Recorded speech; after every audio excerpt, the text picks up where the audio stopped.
എൻ്റെ പേര് ജയദേവൻ, പാറകൾ പഞ്ചായത്ത് പ്രസിഡൻ്റാണ്. ഞാനിപ്പോൾ നിങ്ങളുടെ മുമ്പിൽ വന്നിരിക്കുന്നത് ഇപ്പോൾ ക്രിമിറ്റോറിയവുമായി ബന്ധപ്പെട്ട് പഞ്ചായത്തിന് മുമ്പിൽ ഒരു ധർണ നടക്കുകയുണ്ടായി. അതിൻ്റെ കാര്യങ്ങൾ വിശദീകരിക്കുന്നതിനാണ്.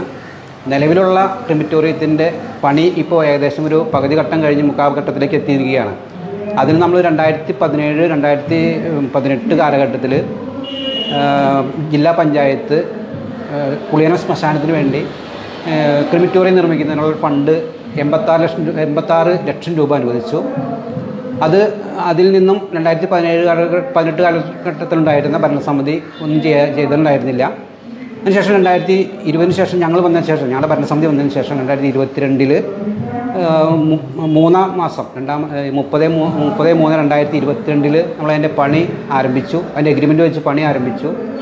അങ്ങനെ ആരംഭിച്ച് ഇപ്പോൾ നിലവിൽ അതിൻ്റെ 2023-12/7 നമ്മളൊരു 10 ലക്ഷം രൂപ അവർക്ക് കൊടുത്തു. അതിനുശേഷം ഇപ്പോൾ അത് നിലവിൽ പണി ഒരു അന്തിമഘട്ടത്തിലെത്തി. ഈ അവസരത്തിൽ പണി നിശ്ചലമായി നിൽക്കുകയാണ്. കാരണം അന്ന് നമ്മൾ 13 ലക്ഷം രൂപയുടെ ഒരു ബില്ല് നമ്മൾ ട്രഷറിയിൽ കൊടുത്തിരുന്നു.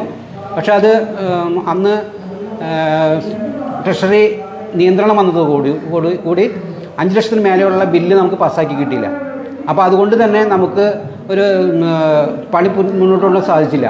അങ്ങനെ വന്നതിന് ശേഷം ഇരുന്ന സമയത്താണ് ട്രഷറി ബാൻ വന്നത്. ഒപ്പം തന്നെ വാംസ് ക്ലിയറൻസ് എന്ന പേരിൽ നമ്മളെ പൈസ നമ്മൾ തരാണ്ടായത്. അങ്ങനെ അതിൻ്റെ നിയന്ത്രണം പിന്നെ കഴിഞ്ഞ് വന്നിട്ടും നമുക്കിത് നാളിതുവരെ ആ പൈസ കിട്ടിയിട്ടില്ല. ജോയിൻ്റ് അക്കൗണ്ടിൽ പഞ്ചായത്തും ജില്ലാ പഞ്ചായത്തിൻ്റെയും ജോയിൻ്റ് അക്കൗണ്ടിൽ കിടന്നിരുന്ന 1,13 ലക്ഷം രൂപ നിലവിൽ ഗവൺമെൻറ് തിരിച്ചു പിടിച്ചിരിക്കുകയാണ്. ആ പൈസ നമുക്ക് കിട്ടിയിട്ടില്ല. അത് കിട്ടിയാൽ മാത്രമേ പണി മുന്നോട്ട് കൊണ്ടുപോകാൻ സാധിക്കുള്ളൂ. ആ കാലഘട്ടത്തിലാണ് നമ്മൾ പഞ്ചായത്തിൻ്റെ വികസന ഫണ്ടും ധനകാര്യ ഫണ്ടും വെച്ചിട്ട് അതിൻ്റെ പ്രവർത്തനം മുന്നോട്ട് കൊണ്ടുപോകാനായിട്ട് കൊടുക്കാനുണ്ടായിരുന്ന 13 ലക്ഷം രൂപ കൊടുക്കാനുണ്ടായിരുന്നു. അതിൻ്റെ ബില്ല് നമ്മൾ അവർക്ക് ഇപ്പോൾ കൈമാറിയിരിക്കുകയാണ്. അപ്പോൾ അവർ പണി പൂർത്തീകരിക്കാനുള്ള തയ്യാറെടുപ്പ് നടത്തിക്കൊണ്ടിരിക്കുകയാണ്. അതാണ് അതുമായിട്ട് ബന്ധപ്പെട്ട് പറയാനുള്ളത്. 86 ലക്ഷം രൂപയാണ് ജില്ലാ പഞ്ചായത്ത് അനുവദിച്ചത്. അപ്പോൾ അതിൽ നിന്നും ഇപ്പോൾ 35 ലക്ഷം രൂപ നമ്മൾ അവർക്ക് കൊടുത്തു കഴിഞ്ഞു.